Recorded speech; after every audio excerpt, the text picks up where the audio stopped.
हम लोगों ने ख़त्म किया था रजनी का उस जगह पे जहाँ पे उसका हमारा अमित का रिज़ल्ट आता है और रिज़ल्ट में उसको मैथ्स में कम आता है, बाकी सब्जेक्टों में अच्छा ही आता है एवरेजली।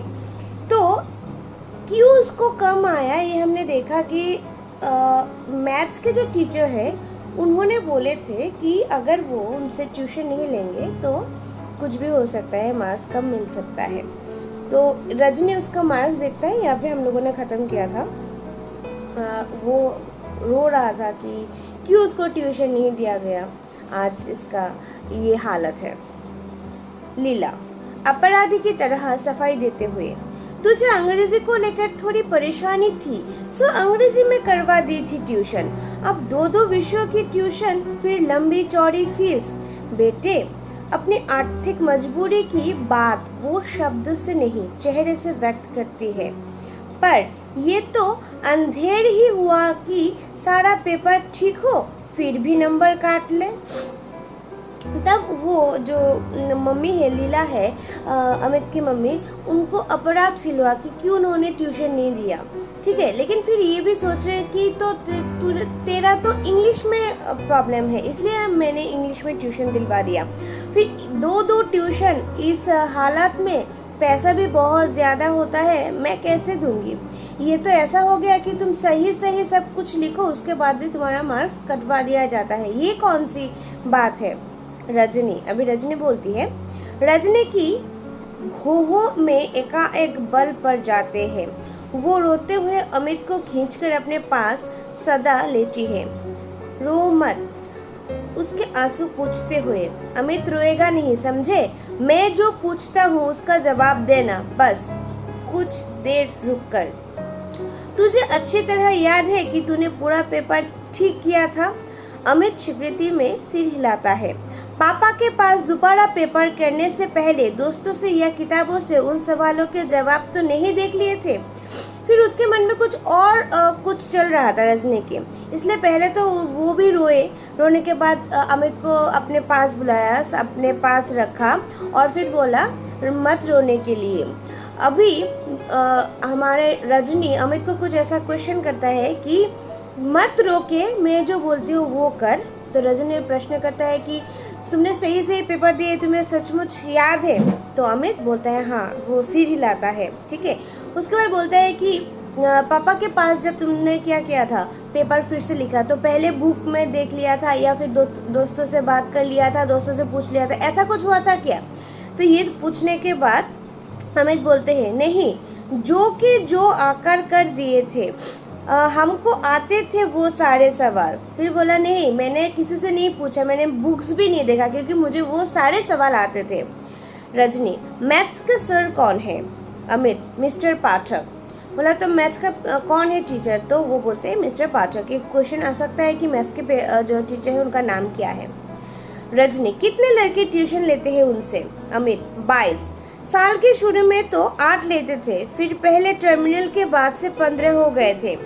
हाँ, हाफ ईयरली के बाद 7 लड़कों ने और लेना शुरू कर दिया, मुझसे भी तभी से कह रहे थे। क्या बोला कि पहले तो बहुत कम थे, 8 थे, उसके बाद टर्मिनल जब हुआ, यूनिट टेस्ट जब हुआ तब 15 और गए, फिर उसके बाद हाफ ईयरली के बाद और गए।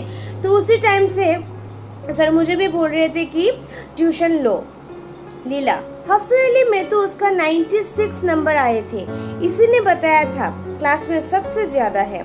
तब लीला बोल रहे थे कि इसका तो सबसे ज़्यादा अच्छा मार्क आया था मैथ्स में। कितना आया था? 96। तो उसने बोला कि वो सबसे ज़्यादा मार्क्स है। रजनी, उसके बाद भी कहते थे कि ट्यूशन लो, उसके बाद भी 96 मिला है, उसके बाद भी बोलते हैं कि ट्यूशन लो।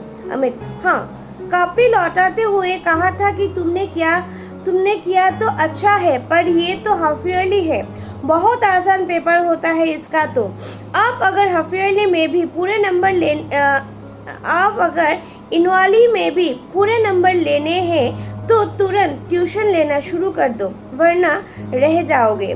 7 लड़कों ने तो शुरू कर दिया था, पर मैंने जब मम्मी पापा से कहा, हमेशा बस एक ही जवाब, मम्मी की नकल उतारते हुए, मैथ्स में तो तू वैसे ही बहुत अच्छा है, क्या करेगा ट्यूशन लेकर, देख लिया अब 6 पोजीशन आई है मेरी, जो आज तक कभी नहीं आई थी।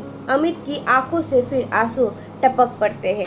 फिर क्या हुआ देखो, तो बोला कि जब मैं हाफ ईयरली में कॉपी लौटाने के लिए गई थी तब बोला कि ये तो हाफ ईयरली अच्छा ही है, क्वेश्चन अभी इजी था, अगर एनुअली में भी तुमको अच्छा करना है तो ट्यूशन लेना पड़ेगा, नहीं तो बाद में मार्क्स नहीं मिलेगा। और ये बात बोलने से कुछ 7 लड़का ने तो ट्यूशन ले भी लिया था, लेकिन जब वो अपने मम्मी पापा से बोले तब मम्मी का नकल करते हुए बोला कि तू तो बहुत अच्छा है, मैं इसमें और ट्यूशन लेके क्या करेगी। और फिर अभिमान से रोते हुए बोला, देखा आपने ट्यूशन नहीं दिया इसीलिए ये अभी प्रॉब्लम हो गया ना। मैं कितना पोजीशन में हूँ, अभी 6 पोजीशन में मैं आ गई हूँ, जो कभी भी मेरा नहीं था। रजनी डांटते हुए, फिर आंसू, जानता नहीं रोने वाले बच्चे रजनी आंटी को बिल्कुल पसंद नहीं। मम्मी ने बिल्कुल ठीक कहा है और ठीक ही किया। जिस विषय में तुम वैसे ही बहुत अच्छे हो उसमें क्यों लेंगे ट्यूशन? ट्यूशन तो कमजोर बच्चे लेते हैं। तो वो अमित जब रोते हैं तब बोला कि तुम फिर से आंसू बहा रहे हो, तुम्हें पता नहीं कि रजनी आंटी को अच्छा नहीं है रोते हुए बच्चे, अच्छा नहीं लगता। और मम्मी ने बिल्कुल ठीक किया, जो सब्जेक्ट में तुम अच्छे हो उसमें क्यों ट्यूशन लो? ट्यूशन हम क्यों लेते हैं? जिस सब्जेक्ट में हमें परेशानी होती है उस सब्जेक्ट के लिए हम ट्यूशन लेते हैं, तो तुम क्यों लोगे? अमित, आप जानती नहीं आंटी, अच्छे बुरे की बात नहीं होती। अगर सर कहे और बार बार कहे तो ले लेना ही होती है, वरना तो नंबर कम हो जाते हैं। तब वो बोलते हैं, आपको पता नहीं आंटी, अगर सर बार बार कहते हैं कि तुम ट्यूशन लो और हम नहीं लेते हैं तो मार्क्स ऐसे ही कमा दिया जाता है। रजनी, पेपर अच्छा करो तो तब भी नंबर कम हो जाता है, मतलब पेपर अगर अच्छे से दो, सभी सारे सवालों का जवाब अगर दो फिर भी ऐसा होता है। अमित, हाँ, कितना ही अच्छा करो फिर भी कम हो जाते हैं, जैसे मेरे हो गए। तो बोला, हाँ, जितना भी आप अच्छे से कर लो कुछ फायदा नहीं होता, मार्क्स आपको कम ही आएगा अगर आप ट्यूशन नहीं लेते हो तो। रजनी, यानी कि अच्छा पेपर करने पर भी काम आते हैं, सिर्फ इसलिए कि ट्यूशन नहीं ली थी कम आते हैं। हाँ, तो ये तो सर की गलती है, बदमाशी है, और तू मम्मी से लड़ रहा है, सर से जाकर लड़। अभी क्या बोला कि अगर अच्छा पेपर दिया फिर भी मार्क्स कम आएगा तो ये गलती किसका है? ये गलती तो सर का है। तो माँ से क्यों लड़ रहा है? तो सर से जाके लड़। अमित इस भाव से सिर हिलाता है मानो कितनी बेकार की बात कर रही है रजनी आंटी। लीला 2 गिलासों में शिकंजी बनाकर लाती है। अमित लेने के लिए साथ नहीं बढ़ाता तो रजनी गुरकती है। अमित ने ऐसे सिर हिलाया रजनी आंटी की बात सुनकर, जैसे कि रजनी आंटी जो बोल रहा है वो फालतू की बात है, ये तो कभी होता नहीं। फिर लीला ग्लासों में शिकंजी बनाकर लाती है, लेकिन उसके हाथ बढ़ाने से वो गुगरती है। अमित लेने के लिए उसके हाथ बढ़ाती है, मतलब हाथ नहीं बढ़ाती है, तब वो रजनी आंटी उसको घूरती है। ठीक है रजनी, चलो पियो शिकंजी, देखते नहीं चेहरा कैसे पसीना पसीना हो रहा है। दोनों शिकंजी पीने लगते हैं। इस दौरान रजनी कुछ सोच रही है शिकंजी खत्म करके। फिर जब अमित शिकंजी नहीं ले रहा था तभी रजनी बोली कि शिकंजी लो, देखो पसीना पसीना हो गया है, खाओ फिर से अच्छे से खाओ। तो इस टाइम पे वो शिकंजी पीते पीते रजनी कुछ सोच रहा था। क्या? कल आप 9 बजे तैयार रहिए अमित साहब, आपके स्कूल चलना है। फिर खत्म करके बोला कि आप कितने बजे? 9 बजे आप तैयार रहिए, आपके स्कूल पे जाना है। अमित एकदम डर जाता है। कल से तो छुट्टी है, पर आप अगर स्कूल जाकर कुछ करोगी तो सर मुझसे बहुत गुस्सा हो जाएंगे, वहाँ मत जाइए प्लीज, वहाँ बिल्कुल मत जाइए। तो वो डर गया जब रजनी ये बोलता है। फिर बोलता है, कल से तो छुट्टी है और आप अगर जाकर कुछ बोलोगी तो सर मुझसे गुस्सा हो जाएंगे, फिर ये आपका गुस्सा मेरे ऊपर निकालेंगे। लीला, हाँ रजनी, तुम कुछ करोगी कहोगी तो अगले साल कहीं और ज्यादा परेशान ना करे इसे। अब जब रहना इसी स्कूल में ही है, इन लोगों से झगड़ा। तो लीला बोलते, हाँ तुम कुछ कहोगे तो उसका साल जो अगला साल आएगा वो खराब कर दिया जाएगा, तो अगर इसी स्कूल में रहना है तो झगड़ा करके क्या करेंगे, तुम कुछ मत कहो। रजनी, बात को बीच में ही काट कर गुस्से से, पूरा कंप्लीट नहीं हुआ ऐसे ही, यानी कि वो लोग जो भी जुल्म ज्यादती करे हम लोग चुपचाप बर्दाश्त करते जाए। सभी बात पेपर की ठीक किया है तो हम कॉपी देखने की मांग तो कर ही सकते हैं ना, पता तो लगे कि आखिर किस बात के नंबर काटे हैं। तब रजनी बोलते हैं मतलब वो लोग जो भी करेंगे हम चुपचाप सहेंगे, ये क्यों, ऐसा नहीं चलेगा। वो लोग जुल्म करेंगे हम चुपचाप रहेंगे, सही बात में डर क्यों लगे, तेरी माँ को क्यों डर लगेगा और तुम्हें क्यों डर लगता है।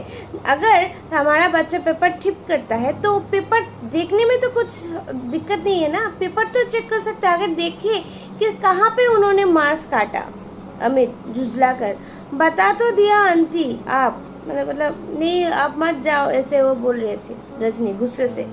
ठीक है तो आप बैठकर रो तुम माँ बेटे दोनों। दनदनाती निकल जाती है, दोनों के चेहरे पर एक असहाय सा भाव, और फिर ये बोल के वो निकल जाती है और दोनों के एक असहाय कि अब क्या होगा ऐसा भाव दोनों के माँ बेटे के चेहरे पर। लीला अब ये रजनी कोई और मुसीबत ना खड़ी करे, ऐसे बोला अभी ये कुछ कर ना ले, क्योंकि रजनी बहुत ज़्यादा प्रतिवादी और स्ट्रॉन्ग औरत थी। ठीक है, ऐसे में फर्स्ट जो दृश्य है उसका समापन होता है, दूसरे दृश्य का शुरू होता है। तो दूसरे दृश्य का जो शुरू है वो हम अगले क्लास में पढ़ेंगे कि अब रजनी क्या करता है। ठीक है, तो तुम्हारा जो आज का होमवर्क है कि मैंने जो लास्ट कुछ हद तक मैंने ये चैप्टर तुम्हें दिया था, अभी तुम कल कॉलेज में आके मुझे इस चैप्टर में से कुछ अगर दिक्कत है वो डिस्कस करना है, और अगर कॉलेज में तुम आते हो रोज़ तो मुझे वीडियो बंद करके हम डायरेक्टली क्लास लेंगे। तो मुझे ये आज बता देना कि तुम कॉलेज में रोज़ आओगे क्या। अगर आते हो तो मैं मैनेजमेंट से बात करके डायरेक्टली क्लास कर लूँगी, वो ज़्यादा इफ़ेक्टिव है। ठीक है, और जो मैं थोड़ा साथ में जो रेस्ट ऑफ द स्टोरी है वो भेजूँगी और साथ में नोट्स भी भेज रही हूँ। तो ये आज तो रात के 10 बजे तक तुम ये भेज दो, और अगर तुम कॉलेज आते हो तो ये भी, अगर तुम आते हो तो अगले दिन मतलब कल तुम आके मुझसे मिलने के बाद अगर ये होता है कि रोज़ आते हो तो वीडियो नहीं देके डायरेक्टली हम क्लास करेंगे। ठीक है, तो आज के लिए इतना ही, कल हम बात करने के बाद डिस्कशन करने के बाद बाकी सब होगा। ओके, आज के लिए